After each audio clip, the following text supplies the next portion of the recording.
एक बार की बात है, एक गरीब औरत थी जिसका नाम आयशा था।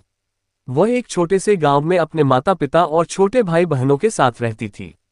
उसके पिता एक किसान थे, लेकिन खेत बहुत उपजाऊ नहीं था और वे अक्सर किसी तरह का गुजारा करते थे। आयशा एक बुद्धिमान और जिज्ञासु लड़की थी। वह अपने आसपास की दुनिया के बारे में जानना पसंद करती थी।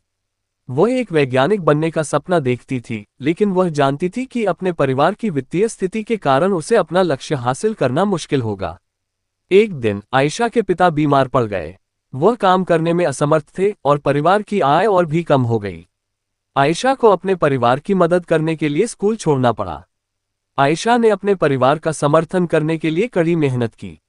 उसने घरों की सफाई और खेतों में काम करने जैसे अजीब अजीब काम किए।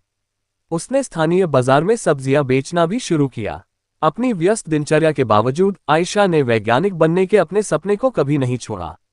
वह देर रात तक पढ़ाई करती थी और स्थानीय पुस्तकालय से किताबें उधार लेती थी। उसने घर पर भी अपने स्वयं के प्रयोग करना शुरू कर दिया। कई सालों की कड़ी मेहनत और दृढ़ संकल्प के बाद आयशा ने आखिरकार अपने सपने को हासिल कर लिया।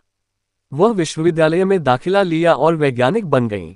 उन्होंने विज्ञान के क्षेत्र में महत्वपूर्ण योगदान दिया। इस कहानी की सीख। आयशा की कहानी हम सभी के लिए एक प्रेरणा है। यह दिखाता है कि अगर हम अपने दिमाग में रखते हैं और अपने सपनों को कभी नहीं छोड़ते हैं, तो कुछ भी संभव है। यह भी दिखाता है कि हमारे जुनून का पालन करना महत्वपूर्ण है, भले ही यह मुश्किल हो। आपको ये कहानी कैसी लगी हमें कमेंट में जरूर बताएं। ऐसे ही और प्रेरणादायक कहानी पढ़ने के लिए धन्यवाद।